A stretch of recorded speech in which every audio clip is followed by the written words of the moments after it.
परंपरा मेसेज ठाकुर चंद्र चेतन कोटि कोटि प्रणाम। परम अध्याय जगजन श्री बड़मा चेतन कोटि कोटि प्रणाम। परम पूज्यपाद श्री बरदांग चेतन कोटि कोटि प्रणाम। परम पूज्यपाद तथा नाचदम चेतन कोटि कोटि प्रणाम। समस्त मोर जय गुरु। मो ना ज्योतिर्मयी जेना, मो पिता ना सुधीर कुमार जेना, मो माँ का ना ज्योत्सनामयी जेना। मो परंपरा मेसेज ठाकुर चंद्र दीक्षित फैमिली आसी। तो मु छोट बड़ू ही 11-12 वर्ष ही बोधे दीक्षा नहीं मु ठाकुर नाम भी करुली। जीवन में अनेक समस्या आसी बुझीपारे ना नाम करे मत लगे नाम कले ठाकुर पाखे मो नामटा पहुँचे तो ठाकुर रक्षा करती। एमती जीवन चली थाए हेले मु अधिक तो फैमिली घर मैरेज कर मैरेज पर मो हजबैंड दीक्षा नेले। जीवनटा सेमती चलता भल मंदरे। हजबैंड सांगे मोर बेले बेले झगड़ा झटी भी हो जाए तो किंबा खराब समय किसी भी आसी जाए तो ठाकुर नाम करी किसी सहित ध्यान दे सेवा शुश्रूषा द्वारा से खराब समयटा को मन परिवर्तन हो जाए। एमती ही जीवन चलता है। हठात 2020 जो कोरोना टाइम रही तापरे हजबैंड वाइफ दी जनकर चाकरीटा चलीगला।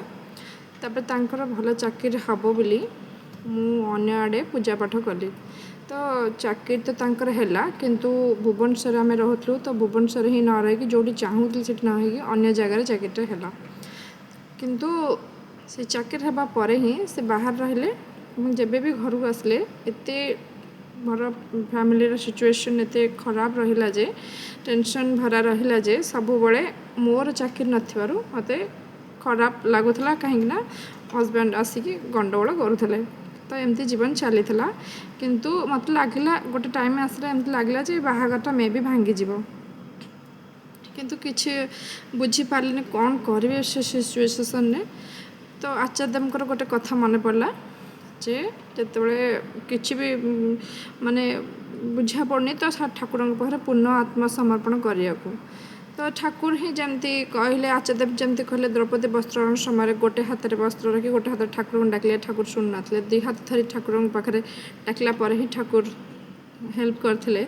तो सेमिति ही मत मन भर आसला मुझे गोटे पटे ठाकुर धरची अन्य पटे अन्य आड़े पूजा पाठ कर मागे पाइबा आशा अन्य आड़ को धाऊँगी तो से सबू को भूली ठाकुर पाखे मुझे केवल पूर्ण आत्मसमर्पण कली।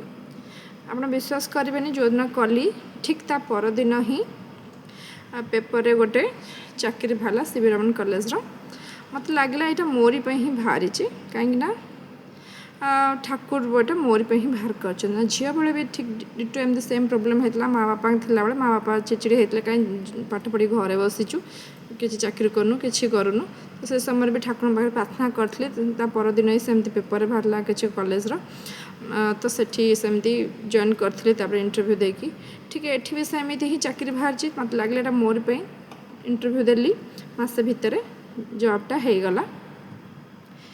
तापरे मो स्वामी को मन भी खुशी फैमिली सिचुएशन भी सब ठीक ठाक हो गला किंतु ठाकुर को जिते बड़े मो पूर्ण आत्मसमर्पण कली तापर भी गोटे बहुत अद्भुत लीला मान मो सांगे होगा लगिला।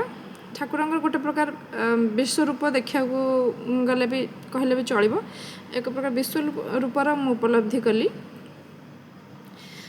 ना 2012 रे एक्चुअली मो भुवनेश्वर फुलवाणी जावासा करी कहीं मोर से गवर्नमेंट जॉब थिला से मु सिविल जाइली तो से टाइम रे गोटे दिन राति रे शुक्रवार ही होइतिला मते मु ठाकुर को ही जीवंत रूपे दर्शन पाई तो सेटा भुवनेश्वर बस स्टैंड थिला से समय जो ठाकुर आसिले ठीक दादा परी ही श्री दादा परी ही राजा चली थिला तो मु जिते Thakur आसिले automatic Bhubaneswar bus stand जोटा गहली पूर्ण थिला राति 8टा पाखापाखि हम तो ऑटोमेटिक लक्ष्य कली रास्तार दी पाखे लोक दी भाग भाग होपट सेपट हो गले मझीरे ठाकुर पूरा राजा चली आसुचंती से धड़ा धोती पंजाबी पिंधि से कला जोता पिंधि जोटा कि ससम्बिहार भुवनेश्वर ससम्बिहार मंदिर फोटो अच्छी तो मु ଠାକୁରଙ୍କୁ ଦେଖିକି ତା ପୂର୍ବରୁ କେବେ ତ ଏମିତି ଜୀବନ୍ତ ରୂପେ ଦେଖିନଥିଲି। ଭାବିଲି ଠାକୁର ହେଇଥିବେ ନା କିଏ, ପୁରା ଠାକୁରଙ୍କ ପରି ଦିଶୁଛନ୍ତି। ନାମ କରୁଥାଏ ହେଲେ ଭାବୁଥାଏ ପଚାରିବି କି ତୁମେ କିଏ, ହେଲେ ଭାବୁଥାଏ କାଳେ ଖରାପ ଭାବିବେ, ଏହା ଭାବିକି ଏମିତି ଭାବୁଥାଏ। ଆଡ଼େ ବସ୍ ଟାଇମ୍ ଲେଟ୍ ହେଉଥିଲା ବୋଲି ହଜବେଣ୍ଡ ବି ଛାଡ଼ିବାକୁ ଯାଇଥିଲେ ବସ୍ଷ୍ଟାଣ୍ଡ ସେଠି। ତ ସେଠି ଭୁଲ ବସ୍ରେ ଆମେ ଦେଖୁଛୁ ବୋଲି କହିକି କହିଲେ ଚାଲ ସେପଟ ବସ୍କୁ ଯିବା। ମୁଁ କହିଲି ତାଙ୍କୁ ଦେଖ ଟିକେ ଠାକୁରଙ୍କ ପରି ଜଣେ ଦିଶୁଛନ୍ତି ପୁରା ଅବିକଳ, ନା ବସ୍ ପଳେଇବ, ଏଇଟା ଭୁଲ ବସ୍, ସେପଟ ବସ୍କୁ ଯିବା। ଏହା କହିଲେ ତ ଆମେ ତରତରେ ସେପଟ ବସ୍କୁ ବସିବାକୁ ପଳେଇଗଲୁ। ହେଲେ ମନ ଖୁସି ଲାଗୁଥାଏ, ଯେମିତି ଲାଗୁଥାଏ ଠାକୁର ଆସିଛନ୍ତି ବୋଧେ। ସେପଟ ବସ୍କୁ ଗଲାବେଳକୁ ଝରକା ପଟେ ଟିକେ ଅନଉଥାଏ କାଳେ ସେ ତାଙ୍କରି ପରି ହିଁ ଆଉ ଜଣେ କିଏ ଦେଖାଯିବେ ଠାକୁରଙ୍କ ପରି ନା କ'ଣ, ଏମିତି ଭାବିକି ଚାରିପଟେ ଅନଉଥାଏ। କିନ୍ତୁ ଅଲରେଡ଼ି ସେଇ ଝରକା ପାଖରେ ହିଁ ଜଣେ ମା' ବସିଥିଲେ। ହଠାତ୍ ତାପରେ ମୋ ସ୍ୱାମୀ ଝରକା ବାଟୁ ଗୋଟେ କୋଲ୍ଡ ଡ୍ରିଙ୍କସଟେ ପଠାଇଲେ ଏବଂ ସେ କୋଲ୍ଡ ଡ୍ରିଙ୍କସଟାକୁ ସେ ମାଆଟି ନେଇ ଆସିଲେ। ମୋତେ ଲାଗିଲା ଭଲ ସ୍ତ୍ରୀ ଲୋକ ମେ ବି ହେଇଥିବେ। ତ ମୁଁ ଆଙ୍କ ସାଙ୍ଗରେ ଠାକୁରଙ୍କ ବିଷୟରେ କିଛି କଥାବାର୍ତ୍ତା ହେବି। କାହିଁକି ନା ଆଚାର୍ଯ୍ୟ ଦେବୀ ପୂର୍ବରୁ କହିଥିଲେ ତୁମେ ଯାହା ସହିତ ବି କଥା ହେବ ଠାକୁରଙ୍କ ବିଷୟରେ କିଛି ନା କିଛି କହିବ, ତୁମର ଯାହା ସାଙ୍ଗରେ ବି ଦେଖା ହେବ ତୁମର ପରିବେଶରେ। ତ ମୋତେ ଇଚ୍ଛା ହେଲା, ମନ ଏମିତି ବି ଖୁସି ଲାଗୁଥିଲା କେମିତି ଠାକୁରଙ୍କୁ ଦେଖିଲା ଭଳିଆ। ତ ଠାକୁରଙ୍କ ବିଷୟରେ ହିଁ ତାଙ୍କ ବିଷୟରେ କଥାବାର୍ତ୍ତା ହେଲି। ସତ ମାଆଙ୍କ ସହିତ ଏତେ ମାନେ ସବୁ ଠାକୁରଙ୍କ ବିଷୟରେ ହିଁ ଡିସ୍କସନ୍ ହେଇଥିଲା।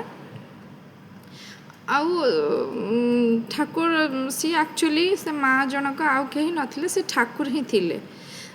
ଠାକୁର ଯେତେବେଳେ ମା' ହିଁ ଆସିଥିଲେ ସେତେବେଳେ ମୋତେ ପଚାରିଥିଲେ, ମୋର ଗୋଟେ ପିଲାଟି ଯାଇଥିଲା ଦୀକ୍ଷା ନେବାକୁ ଭୁବନେଶ୍ୱର ସତ୍ସଙ୍ଗ ବିହାର, ସେ ଦୀକ୍ଷା ନେଇପାରିଲାନି କାହିଁକିନା ସେ ପଇସା ତା ପାଖରେ ନଥିଲା। ତ ମନ ଭିତରେ ମୁଁ ଟିକେ ଦୁଃଖ କଲି। ମୁଁ ଭାବିଲି ମୋ ବାବା ତ ପଇସା ଦେଇକି ନିଜେ ଦୀକ୍ଷାର ବ୍ୟବସ୍ଥା ଜଣଙ୍କୁ କରିଦେଇଥିଲେ, ତ ସେ ଲୋକଟା କାହିଁକି ଫେରିଗଲା, ଏମିତି ମନରେ ଭାବୁଥିଲି, ହେଲେ କିଛି କହିନଥିଲି। କିନ୍ତୁ ପରେ ମେସେଜ୍ ଥ୍ରୋରେ ରିପ୍ଲାଏ ଆସିଥିଲା ଯେ ୟୁଟ୍ୟୁବ୍ ମେସେଜ୍ ଥ୍ରୋରେ ଯେ ଦୀକ୍ଷାଟା ପୂର୍ଣ୍ଣ ହୁଏ ନା ଯଦି ନିଜର ଅର୍ଥ ସଂଗ୍ରହ ନ ଦେଇ ଦୀକ୍ଷା ନ ନେଲେ। କାହିଁକିନା ନିଜର ସଞ୍ଚିତ ଅର୍ଥରେ ହିଁ ଠାକୁରଙ୍କୁ ଅର୍ଘ୍ୟ ରୂପେ ଦେବା କଥା। ତ ଏଇଟା ମୁଁ ପଛରେ ଜାଣିଲି। ଏବଂ ପଛରେ ବି ହିଁ ଜାଣିଲି ଯେ ରାତି ସାରା ତ ଠାକୁରଙ୍କ କଥା ହିଁ ହେଇଥିଲୁ। ତାପରେ ଗୋଟେ ଟାଇମ୍ ସିଚୁଏସନ୍ ବହୁତ କିଛି ହେଇଥିଲା। ଠାକୁର ମୋ ସାଙ୍ଗରେ ରାତିଟା ଯାକ ଭୁବନେଶ୍ୱରରୁ ଫୁଲବାଣୀ ଯାଇଥିଲେ। ଏଇଟା ମୁଁ ଇମାଜିନ୍ ବାହାରେ ଥିଲା। ଯେତେବେଳେ ମୁଁ ଆତ୍ମସମର୍ପଣ କଲି ତାପରେ ହିଁ ୟୁଟ୍ୟୁବରେ ହିଁ ସେ ଭିଡ଼ିଓ ସବୁ ଦେଓଘର ଆଶ୍ରମରେ ଯେଉଁଟାକି ପୂଜ୍ୟପାଦ ଶ୍ରୀ ଦାଦା ଆଗରୁ ଲେଖି ଯାଇଥିଲେ, ସେଇଟା ସେ ସମୟରେ 2022 ପରେ ଆଣିକି 23 ପାଖାପାଖି, ତ ସେହି ସମୟରେ ଭିଡ଼ିଓରେ ଆସିଲା। ତ ଯେ ଗୀତରେ ଠାକୁରଙ୍କ ଆଶ୍ରମରେ ଯେଉଁଟାକି ପୂଜ୍ୟପାଦ ଶ୍ରୀ ଦାଦା ପଦେ ଲେଖିଥିଲେ, ତ ସବୁ ବିଭିନ୍ନ ଆକାରରେ ତ ଗୀତ ଆକାରରେ ଆସିଲା। ଠାକୁର ଯେତେବେଳେ ଆସିଥିଲା ନାରୀ ବେଶରେ ତ କାନରେ ସତନାମ କହିଥିଲେ। ତ ମା' ସେ ଗୀତଟା ବୋଲିଲେ ଯେ ତୁମାର ପ୍ରେମର ବଂଶୀ କାନେ ଆସି କରି ଉତାଲା। ତ ମୋତେ ପଛରେ ଜାଣିଲି ଯେ ସତନାମକୁ ହିଁ ପ୍ରେମର ବଂଶୀ ବୋଲି କୁହାଯାଏ। ତାପରେ ରାତିରେ ଯାହା ବି ଘଟିଥିଲା, ଯେମିତିକି ଠାକୁର ହାତ ଟାଣି ଡାକିଥିଲେ ଖାଇବାକୁ ଯିବା ପାଇଁ, ତ ସେଇ ଗୀତରେ ଆଉ ଗୋଟେ କୀର୍ତ୍ତନରେ ଲେଖା ହେଇଥିଲା ଯେ ଲଭିଲାମ ଦୟାଲ ଶରଣ ତୋମାର ଚରଣ କରେ ସାର ଭବେର ହାଟେ ସକଲ ବାଟେ ଦେଖା ହୋତାର ଛୁଟେ ଛୁଟେ।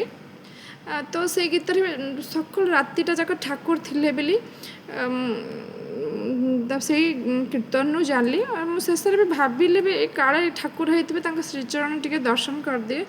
ତାପରେ ସେ ରାତିରେ ତାପରେ ମୁଁ ତଥାପି ବିଶ୍ୱାସ କରିପାରୁନଥିଲି ଯେ ସେ ଠାକୁର ହିଁ ହେଇଥିବେ। କିନ୍ତୁ ଗୋଟେ ଜିନିଷ ଥିଲା ଯେଉଁଟାକି ମୁଁ ଭାବିପାରୁନଥିଲି ଯେ ଠାକୁର କେମିତି ଖାଇବାକୁ ଯାଇଥିବେ କି କ'ଣ। ତ ସେଇଟା ବି ହିଁ କୀର୍ତ୍ତନ ବି ଲେଖା ହେଇଥିଲା, ପାକ ଖାଏ କେନ। ତ ମୁଁ ସେଇଠୁ ଭାବିଲି ନା ଏଇଟା କେମିତି ସମ୍ଭବ। ତାପରେ ମୋତେ ପୁରା ଆଶ୍ଚର୍ଯ୍ୟ ଲାଗିଲା। ତାପରେ ବହୁତ ଗୁଡ଼ିଏ গীତରେ বৌরানী মা বলଥିଲେ যে আমার প্রাণের মানুষ যেন লুকিয়ে তিনি থাকে না তো ନିଜେ গে আসছে ধে ଭକ୍ତ ସୁଜନ କତ। ନିଜେ ଧାଇକି ଆସିଥିଲେ ଏବଂ ସେଇଠି ସେଦିନ ରାତିରେ ମେ ବି ମରଣ ସମନ ଥିଲା, ଯେଉଁଟାକି ଠାକୁର ସେଇଟା କାଟିଦେଲେ ମୋ ସାଙ୍ଗରେ ହିଁ ରହିକି। ଏଇଟା ମୁଁ ପଛରେ କୀର୍ତ୍ତନ ଜରିଆରେ ହିଁ ଜାଣିଲି।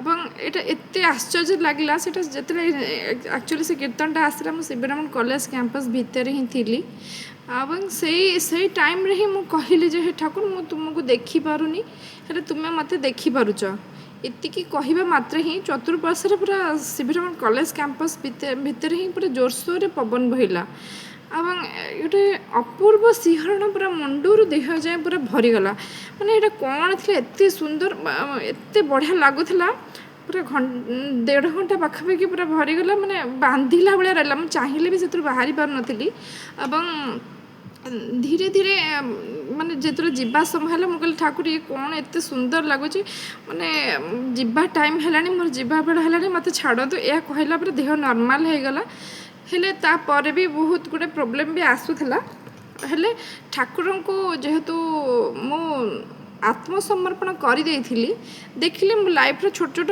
ଯାହା ବି ପ୍ରୋବ୍ଲେମ୍ ଆସୁଥିଲା ଧୀରେ ଧୀରେ ସଲ୍ଭ ହେଇଗଲା ଏବଂ ଠାକୁରଙ୍କୁ ମୁଁ ସବୁବେଳେ ଭାବୁଥିଲି ଯେ ମାଳିକା ଶୁଣିଲେ ଯେ କାଳ୍କି ଅବତାର କିଏ ଜଣେ ଆସିବେ ମୁଁ ଆମ ମନେ ମନେ ହିଁ ଭାବୁଥିଲି ଯେ ମୁଁ ତାଙ୍କୁ ରାସ୍ତାରେ ହିଁ ଦେଖିବି ଦର୍ଶନ କରିବି ଏମିତି ମନେ ମନେ ଭାବେ ସବୁବେଳେ ସତ ଠାକୁର ହିଁ କଳ୍କି ଅବତାର ଯିଏକି ରାସ୍ତାରେ ହିଁ ଆସି ମୋତେ ପ୍ରଥମେ ଦର୍ଶନ ଦେଇଥିଲା ନିଜ ସ୍ୱରୂପରେ ଆଉ ବହୁତ ବଡ଼ ଆଶ୍ଚର୍ଯ୍ୟ ଲାଗିଲା ଯେ ଏ ସବୁ ଘଟଣା ବହୁରାଣୀ ମା କେମିତି ଗୀତ ବୋଲୁଛନ୍ତି ଏବଂ ଦାଦା କେମିତି ଲେଖୁଥିଲେ ମୁଁ ଭାବୁଥିଲି ବୋଧେ ଠାକୁର ବୋଧେ ଆସିକି ଦାଦାଙ୍କ ଆଚାର୍ଯ୍ୟଙ୍କୁ କହୁଛନ୍ତି କି କ'ଣ ଏହା ଭାବୁଥିଲି ତଥାପି ମାନେ କିନ୍ତୁ ଯେତେବେଳେ ସବୁ ଘଟଣା ଜାଣିସାରିଲି ତ ପୂଜ୍ୟପାଦ ବିଙ୍କିତା ବି ଆସିଥିଲେ ଭୁବନେଶ୍ୱର ସତ୍ସଙ୍ଗ ତ ବିଙ୍କିତା ବି ଜାଣିପାରିଥିଲେ ଯେ ମୁଁ ସବୁ ଜାଣିଗଲିଣି ତ ତାପରେ ସେ ହସିଥିଲେ ତ ସେଠୁ ମୁଁ ଜାଣିପାରିଲି ଯେ ଠାକୁର ପରିବାର ସମସ୍ତେ ଅନ୍ତର୍ଯାମୀ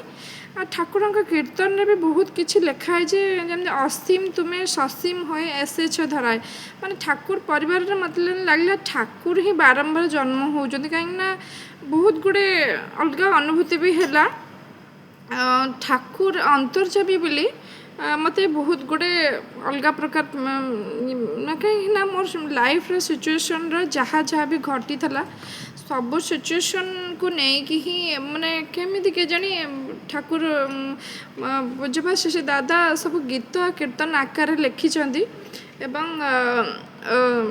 ତାକୁ ଆଚାର୍ଯ୍ୟଦେବ ହୁଅନ୍ତୁ ବୌରାଣୀ ମା ବହୁତ ଆକାରରେ ଗୀତ ବି ବୋଲିଛନ୍ତି ଏବଂ ଠାକୁର ପରିବାର ଯେ ଏତେ ଅନ୍ତର୍ଯାମୀ ତ ସେଇଟା ମୁଁ ଧୀରେ ଧୀରେ ବୁଝିଲି ତାପରେ ଭାବିଲି ଯେ ଠାକୁର ପରିବାର ଆଚାର୍ଯ୍ୟଦେବ ବିଙ୍କିତା ମାନେ ସବୁ କେମିତି ପୁରା ଅନ୍ତର୍ଯାମୀ ଭଗବାନ ଲାଗିଲା ଠାକୁର ହିଁ ନିଜେ ନିଜେ କ'ଣ ଆସି ବତଉଛନ୍ତି ନା କ'ଣ କିନ୍ତୁ ପଛରେ ହିଁ ଠାକୁରଙ୍କର ହିଁ ମେସେଜ୍ ଥ୍ରୋରେ ଆଇଲା ଯେ ମୁଁ କୁଆଡ଼େ ଯାଇନି ମୁଁ ହିଁ ପୁତ୍ର ପୌତ୍ର ସବୁ ଧରିକି ହିଁ ଏଇଠି ରହିଛି ମୋତେ ଆଶ୍ଚର୍ଯ୍ୟ ଲାଗିଲା ମା ତ ମାନେ ବଡ଼ ମା ବୌରାଣୀ ମା ଏମାନେ ସବୁ ଅନ୍ୟ ବଂଶରୁ ଆସୁଛନ୍ତି ତ ଠାକୁର ହିଁ କେମିତି ବାର ଜନ୍ମ ହେଉଛନ୍ତି ତାପରେ ଲାଷ୍ଟ ବଡ଼ ମାଆଙ୍କ ଜନ୍ମତିଥିରେ ହିଁ ମା ବୋଲୁଥିଲେ ଯେ ମାଆର ମହିମା କ'ଣ ବୁଝିପାରୁନୁ ଏଇଟା ବେଙ୍ଗଲୀରେ ବୋଲୁଥିଲେ ମୁଁ ବି ଶୁଣିପାରୁନଥିଲି ଠିକ୍ ସେ ଲିରିକ୍ସଟା ତ ଏତିକି ଯେତିକି ଶୁଣିଥିଲି କିନ୍ତୁ ଠାକୁର ପରିବାର ଆପଣ ବିଶ୍ୱାସ କରନ୍ତୁ ସମ୍ପୂର୍ଣ୍ଣ ରୂପେ ପୁରାପୁରି ଅନ୍ତର୍ଯାମୀ ଆଉ ନିଜେ ଠାକୁର ହିଁ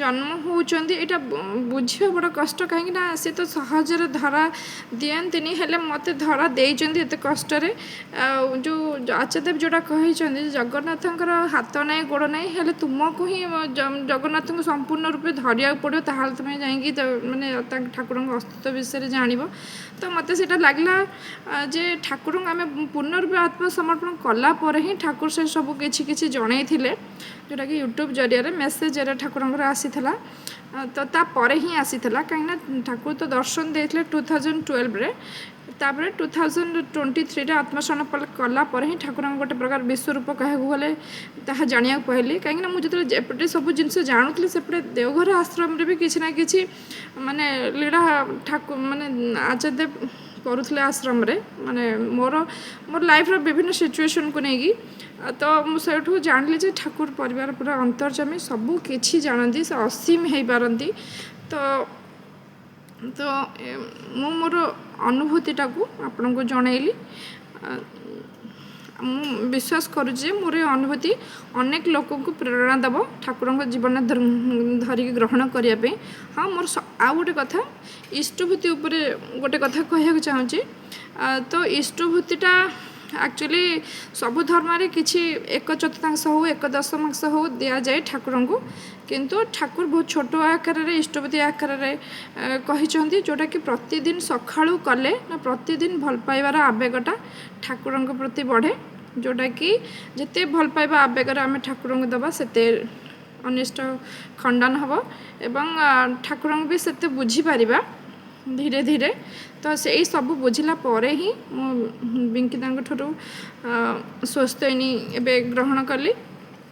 तो तापरे ये सब जिनसटा एक्चुअली आ गोटे जिनस भी छोट बड़ भावुली जजन माने खाली प्रार्थना करवा जजन माने तो पछरे ही बुझली ठाकुर सेवा सह प्रार्थना जो एवं प्रेजेंट आचार्यदेवकर कथा को पालन करवा जमती कि एबे डीपी वर्क अबिंदा कहते तो दीक्षापत्र कार्यक्रम पूरा पूरी मनोयोग दबा तो ता करवा फल ही आशीर्वाद भी आसे एवं जुग को लेकिन ठाकुर विभिन्न कथा कहते जमती कि नारी मानकर चाकरी करवाटा भी हो तो ठाकुर टाइम रे टिके नारी मानक एते चाकरी करिया को ठाकुर मना करुले, किंतु जुगर डिमांड को लेकिन अबिंदा भी निज गोटे निज नारी मैंने छिड़ा हाँपाई भी प्रेरणा दौरान। तो बुझीपे तो ठाकुर जुग को लेकिन विभिन्न प्रकार लीला करुँच। तो ठाकुर परिवार समस्ते अंतर्जामी एटा मु निजे अनुभव करी मु विश्वास करुँची आपण मैंने भी ठाकुर को जो भाव धरवे से भाव संपूर्ण रूपे पाइपर पूर्ण रूपे आत्मसमर्पण कला परे ही बुझीपारे। एवं मोर सकाळु उठिया भी बहुत कष्ट होता मन इच्छा उठिकी प्रार्थना इष्ट टाइम करूली हेले ठाकुर ही को ही मु प्रार्थना बारंबार करे केमी सकाळु उठुचंदी ठाकुर ही बाट बतई जे माने भोरु ही मोर ठाकुर भगवान भजन हो कीर्तन हो लगे दिल तापर मो निदटा भांगी जाए तापर मु नित्यकर्म करके ठाकुर टाइम टेबुल अनुजाई प्रार्थना इष्टपति करें। तो मु भावुँ मोर एतिक एक्सपीरियंस जहाँ ठाकुर अनुभूति है आप समस्त को हेल्प कर। जय गुरु।